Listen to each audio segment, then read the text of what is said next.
벌써 한 해의 10달이 지나갔습니다. 이제 2달밖에 남지 않았는데 여러분 올 한 해 어떻게 지내셨습니까?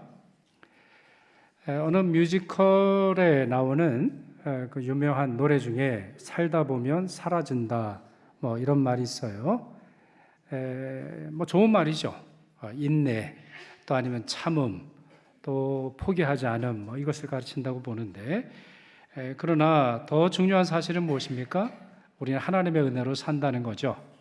하나님의 은혜로 우리가 살았고 또 앞으로 오는 날들도 하나님께서 은혜 베풀어 주실 줄 믿습니다. 그러니 걱정하지 않고, 때로는 우리가 힘든 일이 있지만 마지막 승리를 향해서 바라보며 나아갈 수 있으리라 믿습니다. 자, 우리 옆에 있는 교인들에게 이렇게 인사하시면 좋겠습니다. 걱정하지 마십시오. 걱정하지 마십시오. 뭐 옛날에는 그랬잖아요. 걱정하지 마, 오빠가 있잖아 이랬는데 우리 하나님이 계시는데 우리가 뭘 걱정하겠습니까? 자, 오늘 말씀 나누죠. 저는 4번에 걸쳐서 말세로운 설교를 드렸어요. 오늘까지 해서 이제 5번째인데, 본래는 한 50번, 한 500번 하고 싶어요.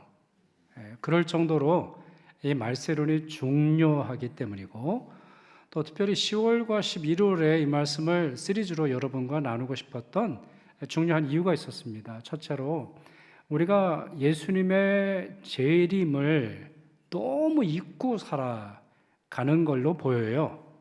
여러분 질문 드려볼까요? 우리 예배 드리는 중에 예수님 오시면 좋겠습니까? 아멘이죠. 예수님 공중 재림하시면 우리 다 공중에 우리도 들러 올라가서 천국 가면 되는 거예요. 감사할 일이죠. 근데 조금만 좀 늦게 오시는 게 좋을까요? 오늘 점심은 먹고, 우리 지방에서 맛있는 점심 하셨을 텐데 점심은 먹고 오시는 게 좋을까요? 뭐 등등. 아무래도 글쎄 뭐 세상에 조금 어려워졌다 그러기는 해도 우리 과거에 누려보지 못한 물질 문명 때문에 그런지 자꾸 우리 천국을 사모하는 마음보다 이 세상에 뭔가가 행복하게 우리에게 주어지기를 바라는 그런 신앙이 있기 때문에 말세에 대한 설교를 좀 하고 싶었어요. 둘째로는 대림절이 얼마 남지 않았기 때문입니다. 그러니까 지금 같은 때에 말세의 신앙을 우리가 한번 다시 말씀을 듣고 연습하는 것이 필요하기 때문이에요. 오늘 11월 첫째 주일이고 다음 주일은 이제 세례주일이고 그 다음 주일은 성찬과 함께 추수감사주일을 지내죠. 그러면 교회력이 끝납니다. 교회의 달력은 대림절 첫 번째 주일부터 추수감사주일까지 지내게 되는 거예요. 그러니까 올해도 우리 신앙적인 캘린더를 보면 끝나기 때문에 이 말세와 관련된 말씀을 통해서 우리의 끝이 어떤지, 어떻게 돼야 되는지를 좀 생각해 보고 싶었어요. 마지막으로 셋째는 성경이 정말 많이 말하기 때문이에요. 신약 성경이 모두 27권인데 그 중에 4권을 제외하고는 23권에서 재림을 다룹니다. 또 평균적으로 성경 전체를 절로 다 우리 카운트를 했을 때 신약 성경의 25절, 25절마다 한 절씩 재림에 대한 내용이 나와요.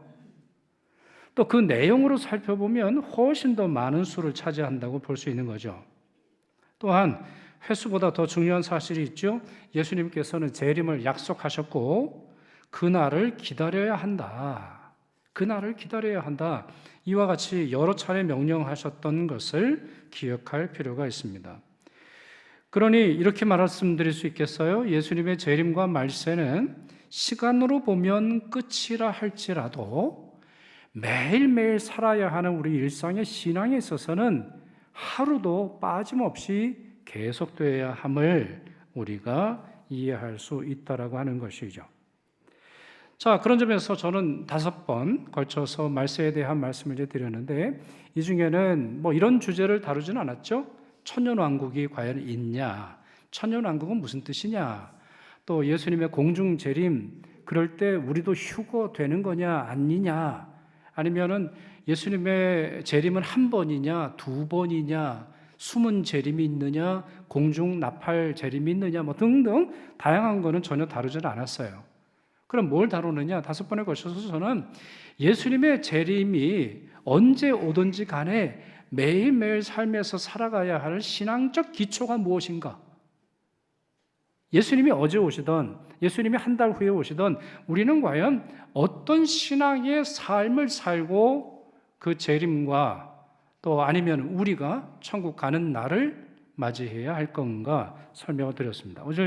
오늘 마지막 시간인데 이 베드로전서 4장 말씀을 통해서 은혜 받기를 원합니다. 자, 이때 사도 베드로가 이런 말을 하죠. 만물의 마지막이 가까이 왔으니 이렇게 설명합니다. 만물의 마지막이 가까이 왔습니다. 자, 이 말은 앞으로 몇 주 후 아니면 몇 달 안에 예수님이 오신다 이런 뜻이 아니죠. 계속해서 말씀드렸습니다만 말세라는 건 뭐예요? 하나님이 작정하신 구원의 마지막 단계라는 거예요. 그러니까 하나님의 생명책이 이제 곧 열릴 예정이기 때문에 우리의 인류의 역사의 단계로 보면 마지막 단계가 되었다 이렇게 해석할 수 있는 것이죠. 자, 그렇다면 이럴 때 그리스도인은 어떻게 살아야 하겠습니까? 오늘 본문을 통해서 4가지 명령 그리고 1가지 이유에 대해서 말씀드리겠습니다. 첫째, 근신하며 기도해야 합니다. 7절 하반절, 그러므로 너희는 정신을 차리고 근신하여 기도하라 그랬습니다. 자, 같이 읽습니다. 그러므로 너희는 정신을 차리고 근신하여 기도하라. 자, 여기 근신하라고 하는 말이 나오는데 베드로전서에 3번 나옵니다. 베드로전서 1장 13절, 그리고 오늘 본문 베드로전서 5장 8절에서도 같은 말로 충고해요. 그러니까 베드로전서의 핵심 단어 중에 하나가 뭐냐? 근신하는 거예요. 신앙은 정신을 똑바로 차리지 않으면 제대로 갈 수가 없어요. 그냥 예수를 믿는다고 고백만 하면 제대로 가는 게 아니란 말이에요. 그런 점에서 저는 신앙을 열차에 비유하고 싶어요. 열차라고 하는 거 힘이 대단하지 않습니까? 미국이나 캐나다 보면은 정말 과장하지 않고 기차 한 대가 한 20분 정도를 지나갑니다. 어마어마하게 길어요.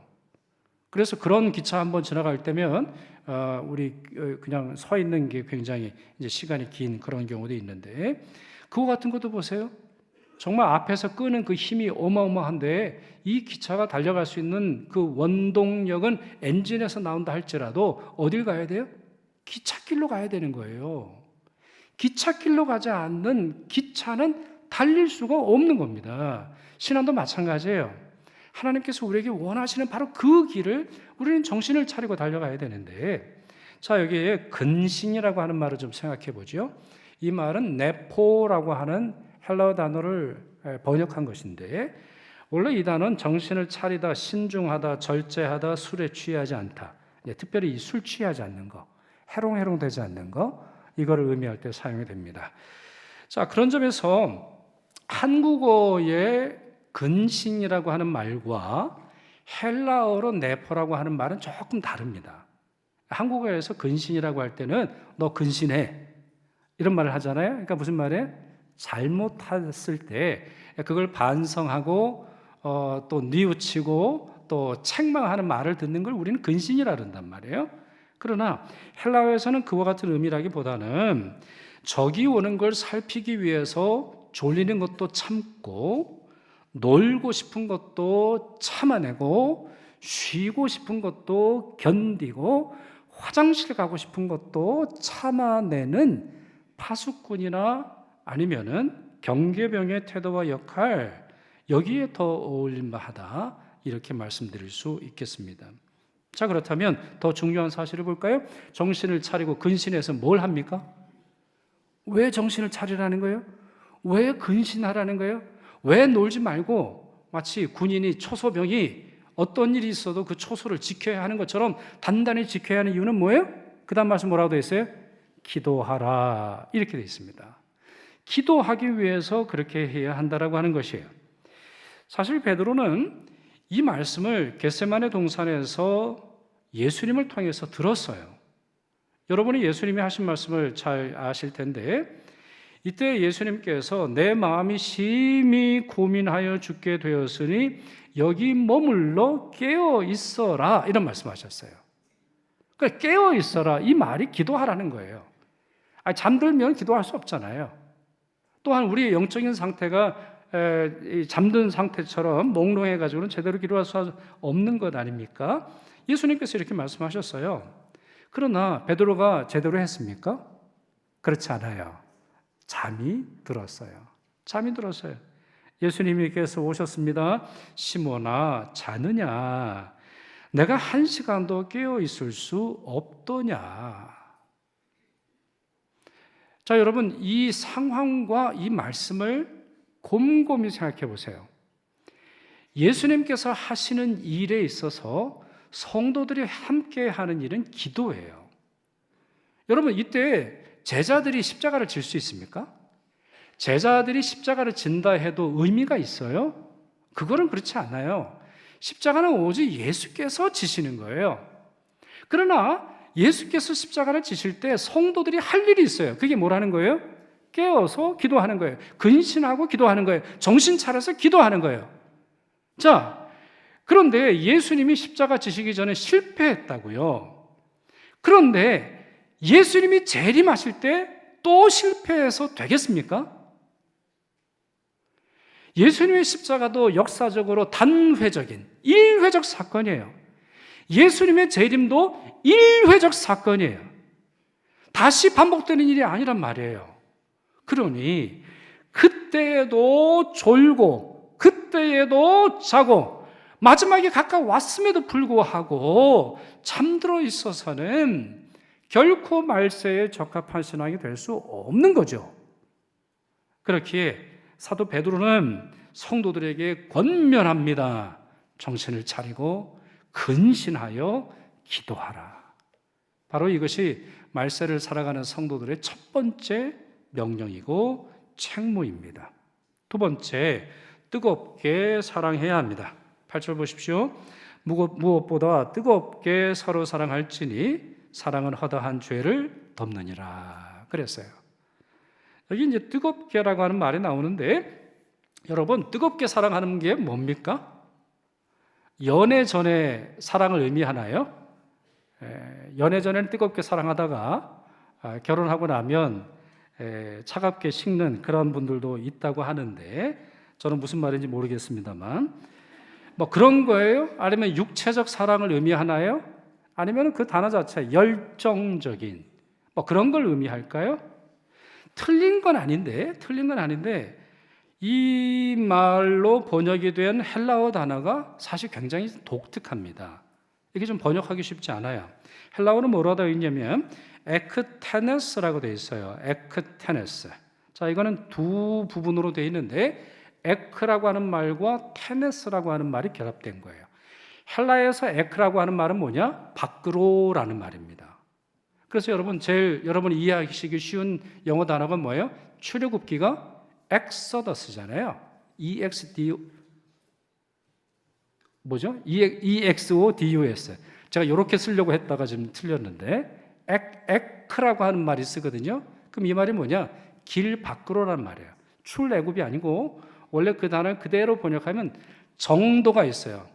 걸어갈 길이 있는데 이 길을 벗어났어요. 길을 벗어나면 뭐예요? 광야죠. 그래서 출애굽기의 전반적인 내용, 저희가 이제 내일부터 새벽기도회 때 이제 말씀드리겠습니다만, 우리가 생각하는 그 길을 벗어나서 하나님의 특별한 훈련을 받는 그 기간, 바로 그게 호도스라 그래요. 헬라어로. 여러분 표정이 어두워져서 이제 그만할게요. 다시 돌아와서 에크라고 하는 말은 밖으로라는 말이에요. 그럼 테네스라고 하는 말은 뭐예요? 이거는 뻗다, 내밀다, 뻗치다 이런 뜻입니다. 그러니까 뜨겁게라고 하는 말을 직역하면 뭐예요? 밖으로 내밀다 이런 뜻이에요. 자, 이 단어 자체의 모양새가 그래요. 여러분, 여기에 굉장히 중요한 의미가 있어요. 제가 디모데후서 3장 말씀을 지지난주에 설교했거든요. 자, 그때에 말세의 19가지의 불의한 자들의 죄 목록이 나와요. 제가 다 설명드리지 않았고 맨 앞에 있는 내용과 맨 뒤에 있는 내용을 설명을 드렸는데 맨 앞에 나오는 게 뭐예요? 말세 때 사람들이 저지르는 죄악, 사람들이 여기서부터 시작되는 죄악들이 있는데 그게 뭐예요? 자기를 사랑하며, 돈을 사랑하며, 자랑하며, 교만하며, 이 순서로 나온단 말이에요. 다시 말씀드립니다. 말세에 망할 만한 인생이 어떤 인생이라는 거예요? 자기를 사랑하고, 자기를 드러내고, 자기를 뽐내고, 자기 잘난 맛에 사는 거. 이게 말세에 망할 징조라는 거예요.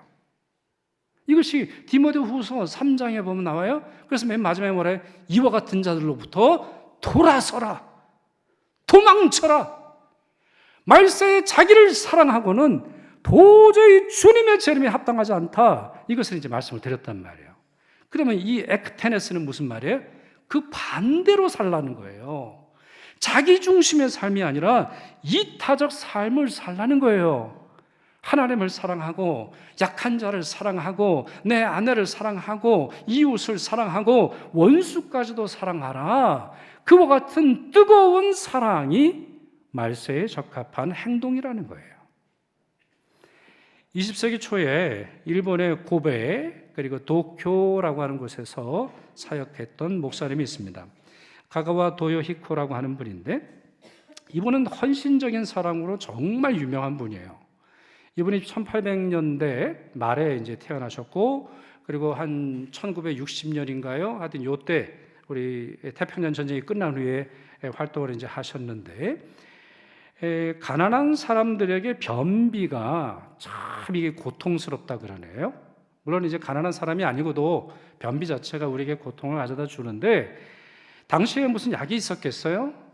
뭐 도쿄 대공습 뭐 저는 얘기만 들었습니다만 뭐 일본이 초토화됐잖아요. 원자탄 2개를 맞았단 말이에요. 수많은 고아들, 수많은 난민들, 집 없는 수많은 사람들을 이분이 도와줬는데 그 중에 이제 변비로 고통을 받는 사람들 그 항문을 일일이 손가락으로 후벼서 파줬대요. 그리고 그것도 쉽지 않은, 달리 말해서 차돌과 같이 딱딱하게 굳어버린 변이 있으면 자기 입을 대고 침으로 녹여서 빨아내기까지 했다는 거예요. 그러니까 주변 사람들이 놀라고, 아니, 어떻게 그렇게 하십니까? 아니, 그게 보통 할 일이 아닌데, 어떻게 그렇게 하세요? 이렇게 물으니까, 저는 배운 대로 합니다. 제 스승이 저에게 해준 거에 비하면, 제가 하는 일은 아무것도 아닙니다. 이런 말을 해요. 그러면 이분의 스승이 누군가요? 그 유명한 나가노 마키 목사예요. 나가노 목사는 요즘식으로 말하면, 목회에 성공한 분은 아니에요. 5년이 될 때까지 아내와 자녀들밖에는 교인이 없었어요. 그러니 요즘과 같이 소위 말해 성공한 목사하면 수천 명, 수만 명 교인들이 모이는 곳에서 고급 자동차를 타고 정말 하나님께서 주시는 그 능력을 나타내는 그런 분이라고 볼 수 있는데 이분은 그렇지 않았다는 거예요.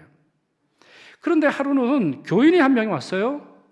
폐병에 걸려서 거의 죽어가는 사람인데 바로 도요히코였던 것이죠. 그런데 그가 쓰러져 폐결에 핏덩이를 토해냈을 때 나가노 목사는 그걸 말없이 닦아줬다 그래요. 그리고 지구정성으로 돌보아 주었습니다. 아무도 함께하지 않았음에도 불구하고 겸상을 하면서 같이 밥을 먹었어요. 결국 나가노 목사의 뜨거운 사랑으로 말미암아 가가와 토요히코가 살아나게 되는데 이 과정에서 이 토요히코 목사가 굉장히 중요한 신학적 깨달음을 얻어요. 그게 뭐냐?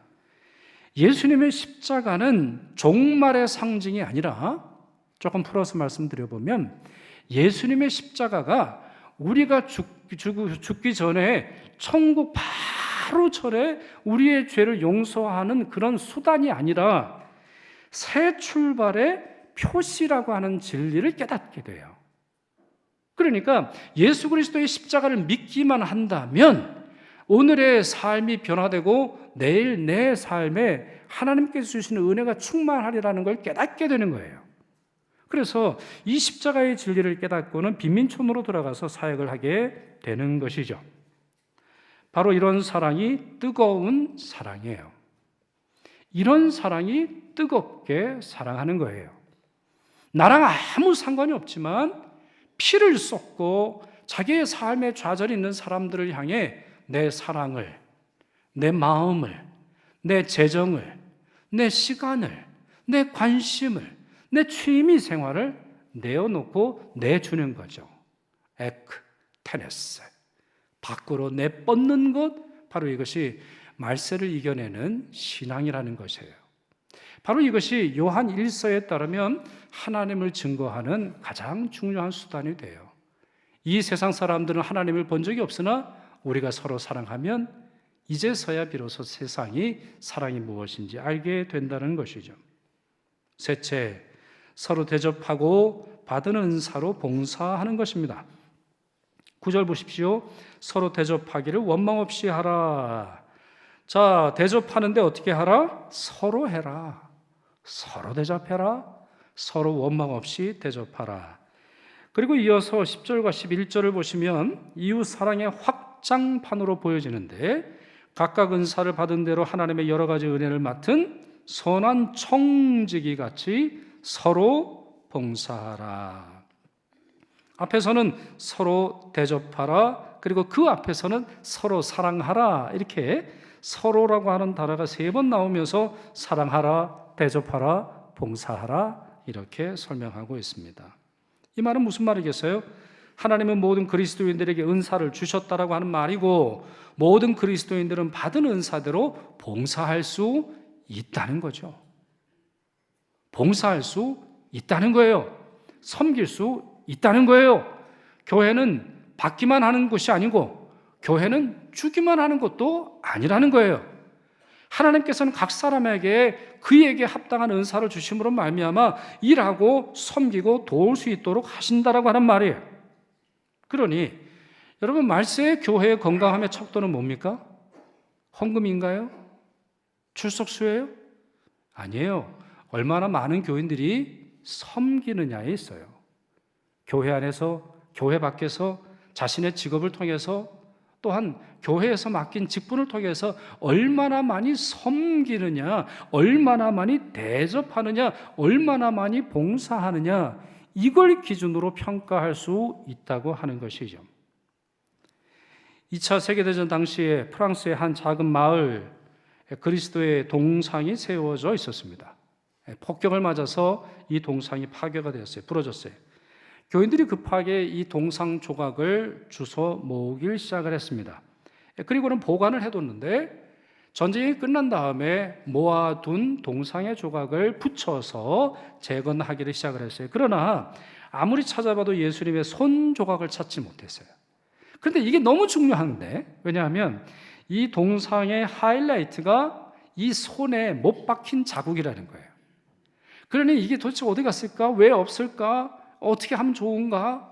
우리가 새롭게 만들어가지고 붙일까? 등등 회의를 하다가 결국에는 손 없는 동상을 재건해서 세우기로 했어요.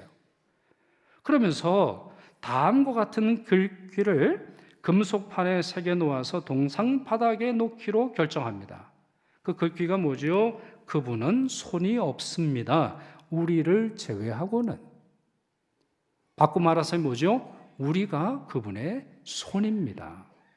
이 말이에요. 동상이 손상된 것은 불행한 일이죠. 문화재가 되었든 아니면 교회 신앙적 유산이 되었든 불행한 일입니다. 그러나 그 일로 인해서 오히려 더 소중한 가치를 깨닫게 되었어요. 그것이 무엇입니까? 예수께서 승천하시고 다시 오시기 전까지 모든 그리스도인들은 예수님의 손이 되어 일하고 섬기고 봉사하고 열심으로 사람들을 대접할 수 있다는 사실이죠. 여러분, 성경을 읽다 보면 우리는 성경 시대가 부럽습니다. 여러분 어떠세요?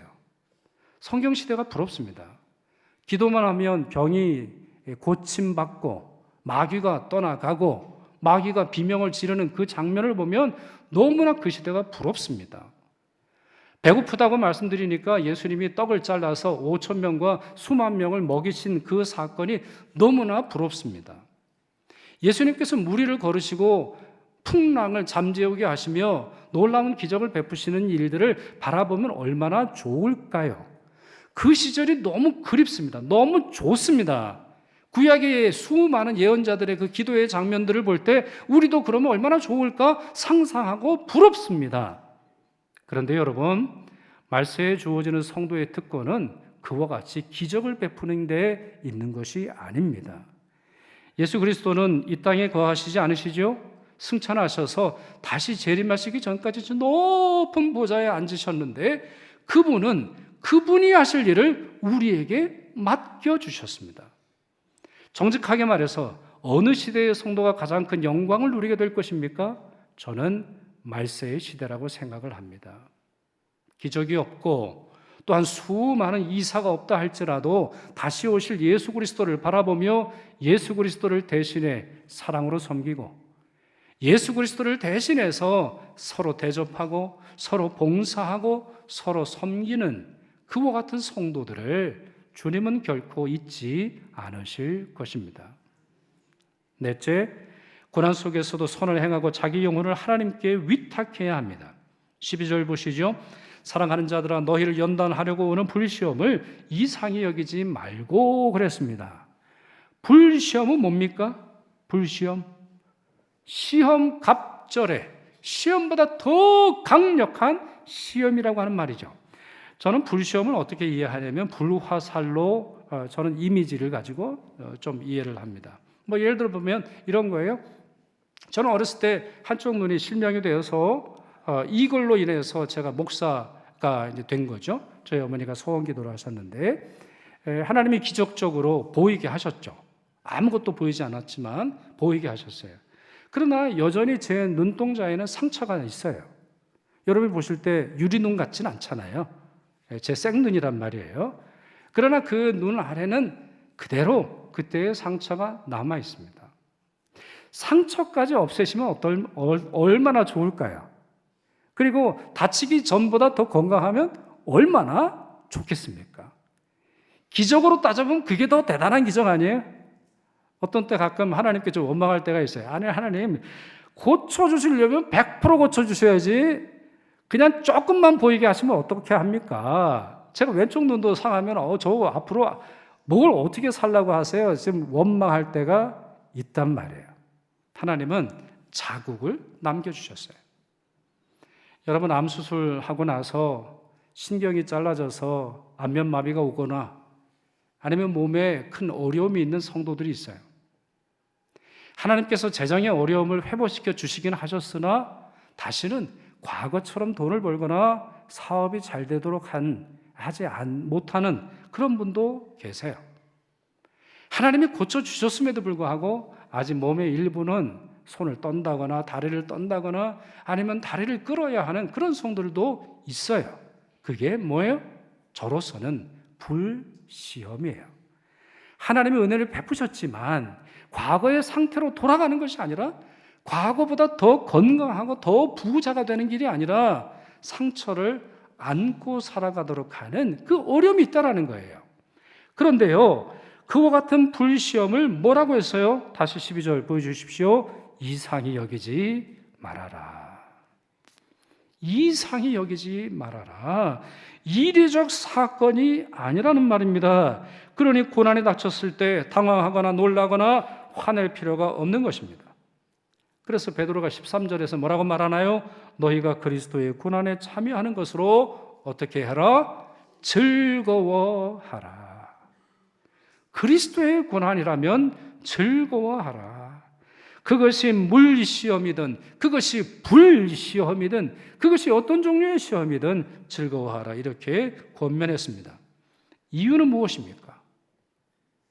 왜 그와 같은 고난을 당해도 우리는 즐거워할 수 있는 것입니까? 장차 그리스도의 영광이 나타나실 때에 우리가 누릴 영광과 상급과 칭찬과 영생의 전주곡이 되기 때문인 것이죠. 그러니 우리가 어떻게 해야 하겠습니까? 베드로는 19절에서 이렇게 권고합니다. 그러므로 하나님의 뜻대로 고난을 받는 자들은 또한 선을 행하는 가운데에 그 영혼을 미쁘신 창조주께 의탁할지어다. 이게 무슨 말이에요? 고난을 당하면 대부분 사람들은 위축됩니다.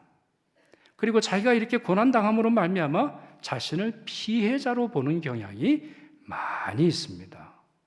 왜 피해자가 아니겠습니까? 많은 그와 같은 상황에서 뭘 해야 합니까? 선을 행하는 가운데 몸이 아무리 아파도 아무리 경제적인 어려움이 있어도 시련과 고난을 당한다 할지라도 말세의 성도들은 선을 행해야 하는 것이고 그 영혼을 미쁘신 신뢰할 만한 우리에게 약속하신 그 바를 반드시 이루시기를 원하시는 창조주께 의탁할지어다 이렇게 말씀하고 있습니다. 자, 이 네 가지가 말세에 순종해야 할 그리스도인의 책임이자 명령인데요. 그렇다면 한 가지만 더 생각을 해보죠. 그 목적과 목표는 어디에 있습니까? 왜 우리는 말세가 되어서 정신을 차리고 근신하여 기도해야 합니까? 왜 우리는 말세가 되어서 에크테너스, 뜨겁게 사랑해야 합니까? 왜 우리는 말세가 되어서 서로 봉사하고 서로 대접하고 서로 원망 없이 행동하며 고난도 즐거워하고 감사함으로 선을 행해야 합니까? 그 궁극적인 목적이 무엇입니까? 11절 보십시오.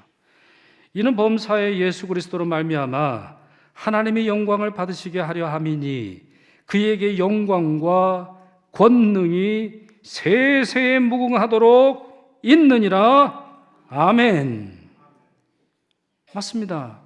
하나님의 영광을 드러내기 위해서입니다. 단순히 내가 천국 가고 끝날 일이 아니라 지옥과 같이 변해버린 이 세상 속에서 하나님의 영광이 얼마나 풍성한지 우리의 기도를 통해서, 우리의 뜨거운 사랑을 통해서, 우리의 서로의 섬김을 통해서, 그리고 선을 행하고 우리의 영혼을 하나님께 위탁함으로 드러낼 수 있다는 것입니다. 그런 점에서 말세에 하나님이 찾는 성도는 어떤 성도입니까? 하나님의 영광을 드러내는 성도입니다. 만약에 그 시대가 되었음에도 불구하고 자기의 영광과 자기의 이름과 자기의 자리와 자기의 높임과 자기의 안위와 자기의 부귀영화라면 말세를 잘못 살아도 정말 잘못 사는 성도라고 말할 수 있습니다. 16절에서 베드로가 이렇게 말하죠. 만일 그리스도인으로 고난을 받으면 부끄러워하지 말고 도리어 그 이름으로 하나님께 영광을 돌리라. 하나님께 영광 돌리는 것, 이것이 바로 가장 소중한 성도의 사명입니다. 그런 점에서 이렇게 저는 말하고 싶어요. 바로 이것이 태초의 성도들이나 달리 말해서 아담과 하와로부터 이어지는 바로 그 최초의 세상이 창조되었을 때의 성도들이나 이제 이 땅의 마지막 순간을 향해 나아가고 있는 말세의 성도들이나 전혀 달라지지 않은 신앙의 진리라는 것이죠. 그런 점에서 성경을 관통하는 가장 중요한 신앙 진리는 하나님의 영광인 것입니다. 이제 말씀을 맺습니다. 말세가 시작이 되었습니다. 거의 마지막이 되었습니다. 이럴 때 근신하며 기도해야 되겠습니다. 뜨겁게 사랑해야 하겠습니다. 서로 대접하고 받은 은사대로 봉사해야 되겠습니다. 그리고 고난 속에서도 기뻐하며 우리 영혼을 위탁해야 하겠고 그렇게 하는 목적이 하나님의 영광에 있음을 기억해야 하겠습니다. 간혹 이와 같은 말세의 때에 자기들끼리 모여서 찬양하고 자기들끼리 모여서 신비한 공동체를 형성하는 사람들이 있습니다. 아닙니다. 성경은 그렇게 말하지 않습니다. 오히려 세상으로 나아가서 주의 살아계심을 드러내고 하나님의 영광을 나타내라 말씀하고 있습니다. 그렇게 살아가시고 그런 삶에서 기쁨을 누리시는, 그리고 말세를 넘어 영원을 바라보며 살아가시는 성도님들 되시기를 축원합니다. 또한 우리 응암교회가 이 말세의 하늘의 별처럼 빛나는 교회, 많은 사람들을 옳은 대로 돌아오게 하는 교회, 그리스도의 재림까지 주님이 귀하게 사용하시는 교회 되기를 간절히 소망하고 축원합니다. 기도하겠습니다. 우리를 구원하시려 이 땅에 아기로 탄생하셨고 우리의 구원을 완성하시기 위해 재림을 약속하신 주님, 주님의 약속과 성실하심을 찬양하며 감사드립니다. 바로 없기는 저희가 임박한 말세의 시기에 믿음과 소망과 사랑으로 살아가도록 도와주옵시며 건강하고 건전한 말세 신앙을 증거하며 살아가도록 축복하여 주옵소서. 우리 주 예수 그리스도의 이름으로 기도드리옵나이다. 아멘.